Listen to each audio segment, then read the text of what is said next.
오소서 성령님. 우리가 미사를 거행할 때 독소와 복음은 전례력이라는 달력을 따라 정해지는데요. 기본적으로 가나 다해 세 개의 연도로 나뉩니다. 가해의 주일에는 주로 마테오 복음, 나해에는 마르코, 다해에는 루카 복음의 말씀을 듣는데요. 마르코 복음이 짧기 때문에 나해에는 중간에 5주 동안 요한복음 6장의 말씀이 봉독됩니다.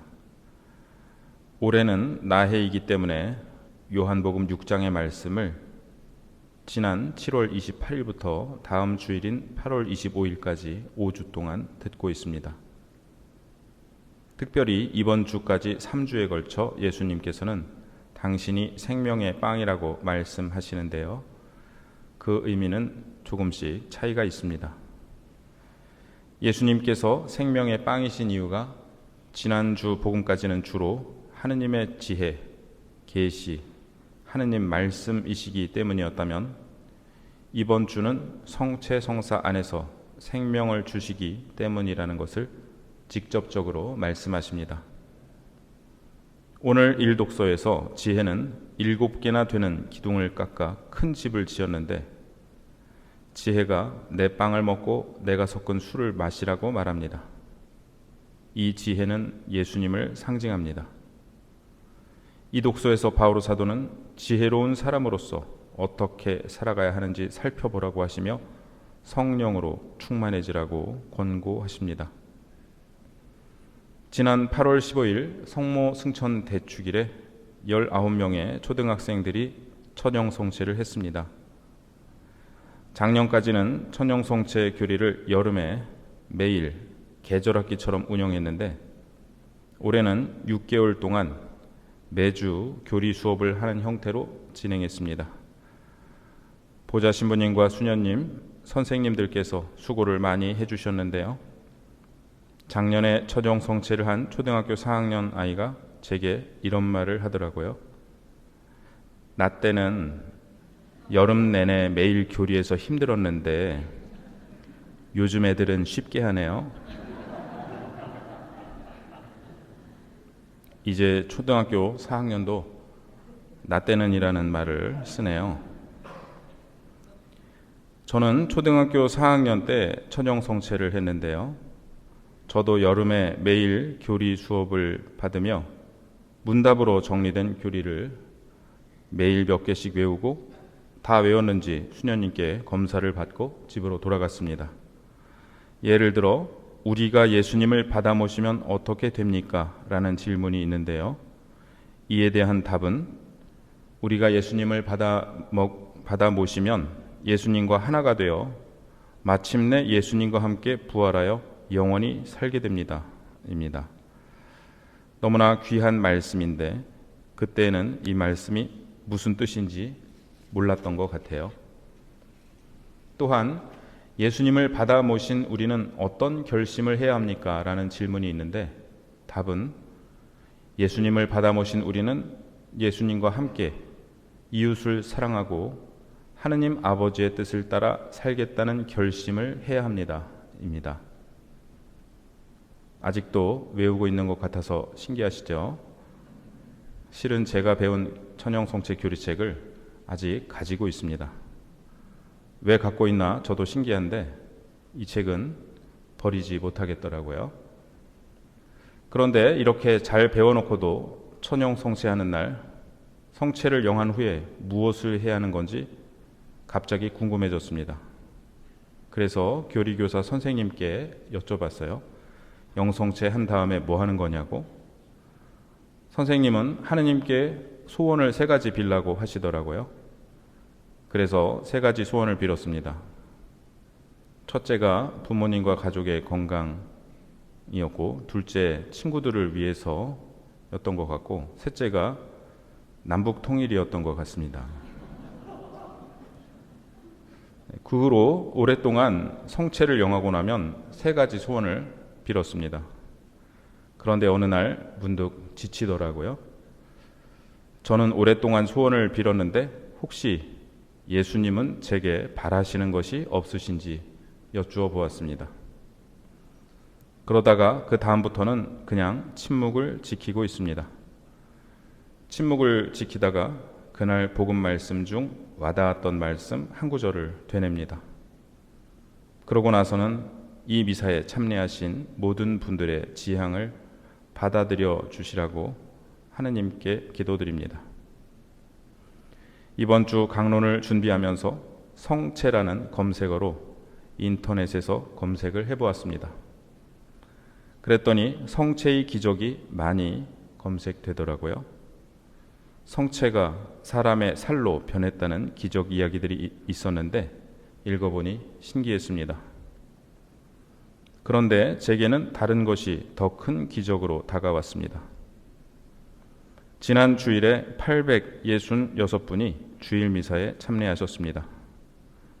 성모승천 대축일에 703분이 미사에 참여하셨습니다. 오늘도 많은 분들이 이렇게 미사에 나오셨습니다. 제게는 이것이 더 큰 기적으로 다가옵니다. 이 무더위에 바쁜 일도 많으시고 휴가도 가셔야 하는데 속상한 일도 있으셨는데 일주일에 한 번도 아니고 2번이나 어떤 분들은 매일 성당에 오십니다. 목적은 단 하나입니다. 미사에 참여하고 성체를 영하는 것입니다. 만일 성체께서 예수님의 몸이 아니시라면 이것이 과연 가능할까요? 성체는 이미 우리 안에서 살로 변해 계시고 나의 살과 피가 되셨습니다. 우리는 그 성체의 힘으로 하루를 살아가고 일주일을 살아가고 주님의 자비를 청하며 다시 주님의 제단에 나옵니다. 당신 자신을 모두 내어주신 주님의 몸을 받아 영하며 우리도 그 힘으로 어려움 가운데서도 가족과 이웃에게 사랑을 실천하려 노력합니다. 본당 사회복지분과에서 경제적 어려움을 겪고 계신 분들께 작은 도움을 드리고 있는데 어떤 어르신께서 매번 받기만 하는 것이 미안하시다며 당신보다 더 어려운 분을 위해 써달라고 후원금을 보내주셨습니다. 이것이 성체의 기적이 아닐까요?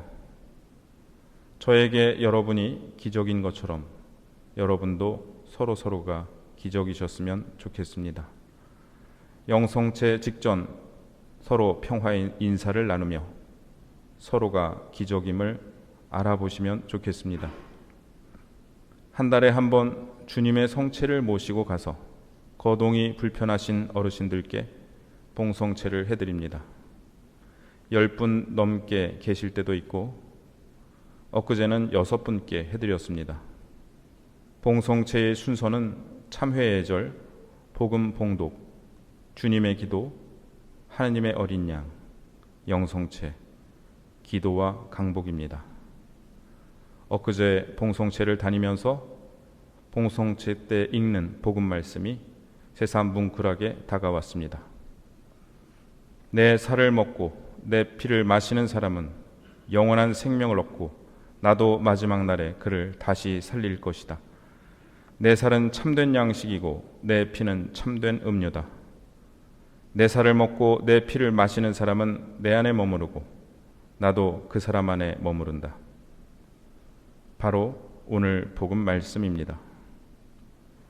누워 계신 자매님, 몸이 회복되면 한 번이라도 성당에 나오고 싶다고 말씀하시는 어르신, 마음은 간절하지만 아무런 말씀을 하실 수 없으신 형제님과 자매님, 입모양으로 눈동자로 간절한 염원을 말씀하시는 자매님들과 함께 매번 이 복음 말씀을 듣습니다.